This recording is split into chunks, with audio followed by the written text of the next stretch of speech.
రాజులకు రాజు ప్రభులో ప్రభు అయిన యేసుక్రీస్తు నామంన మీకు శుభములు. ఈరోజు దేవుడు మనకు అనుగ్రహించిన వాక్య ధ్యానము కీర్తన గ్రంథము 62వ అధ్యాయము 10వ వచనము. బలాత్కారమందు నమ్మిక ఉంచకుడి, దోచుకొంట చేత గర్వపడకుడి, ధనము హెచ్చినను దానిని లక్ష్య పెట్టకుడి. ప్రియులారా, ఈ వాక్య ధ్యానాన్ని మనం పరిశీలించినప్పుడు లోకంలో బలాత్కారము అనేది కొన్నిసార్లు తాత్కాలికమైన ప్రయోజనాలను మనకు చేకూరుస్తుంది. బలహీనులను బెదిరించుట చేత కానీ, భయపెట్టుట చేత కానీ, వారు మనలను ఏమీ చేయలేని నిస్సహాయ స్థితిలో ఉన్నప్పుడు కానీ మనము పొందేటువంటి ప్రయోజనము తాత్కాలికమే. అయితే అలాంటి బలాత్కారమందు నమ్మకము ఉంచకండి. లేక ఇతరులు ఇలాగ బలాత్కారము చేసి ఇతరులను నాశనం చేసి వారిని భయపెట్టి బెదిరించి వారు ఉన్నతమైన జీవితాన్ని జీవిస్తున్నారని వారి పట్ల కూడా మీరు అసూయ చెంది ఉండకండి. ఎందుకంటే అలాంటి బలాత్కారము చేసి ఉన్నతమైన జీవితం జీవిస్తున్న ప్రతి ఒక్కరిని దేవుడు శిక్షిస్తాడు. ఎందుకంటే ఆ యొక్క మోసపోయిన, ఆ యొక్క బలాత్కారంతో నలిగిపోయిన వారి పక్షమున దేవుడు పోరాడతాడు. అంటే మనిషి దేవునితో యుద్ధము చేస్తున్నట్లు. మరి మనిషి గెలుపొందగలడా? ఒక్కసారి ఆలోచించుకున్నట్లయితే అలాంటి వాటి యందు మనము ధ్యాస ఉంచము. భయము కలుగుతుంది. అమ్మో, నేను ఈ కార్యము చేస్తే దేవునికి వ్యతిరేకంగా నేను పోరాడువాడనా?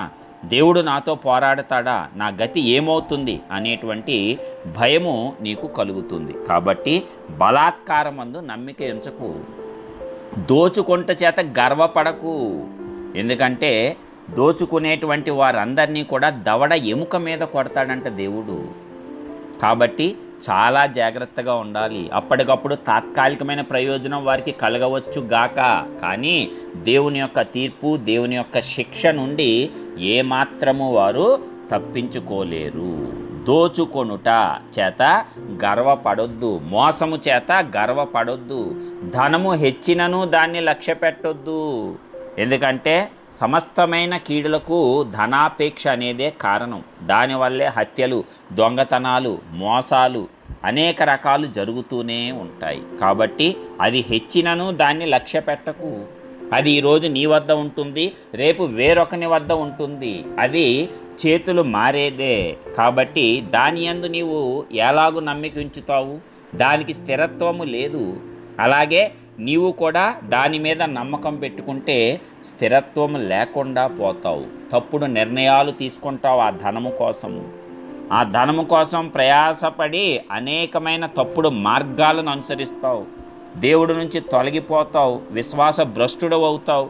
చివరకు నిత్య నరకాగ్నికి కూడా పోయేటువంటి ప్రమాదం ఉంది. కాబట్టి దేవుడు వాక్యం ద్వారా సెలవిచ్చినప్పుడు జ్ఞానము తెచ్చుకొని, బుద్ధి తెచ్చుకొని, భయము తెచ్చుకొని, పశ్చాత్తాపపడి విడిచిపెట్టి బలాత్కారం కాదు, దోచుకొంట కాదు, ధనము హెచ్చించుట కాదు, దేవునిలో ఆత్మవర్ధిల్లుట అన్నిటికంటే ప్రాముఖ్యము అనేటువంటి విషయాన్ని గ్రహించి మనమందరము కూడా ఆత్మను వృద్ధి పొందించుకోవటంలో ప్రయాసపడదాం. అప్పుడు ప్రియుడా, నీ ఆత్మ వర్ధిల్లు కొలది అన్ని విషయములలో వర్ధిల్లుచు సౌఖ్యముగా ఉంటావు.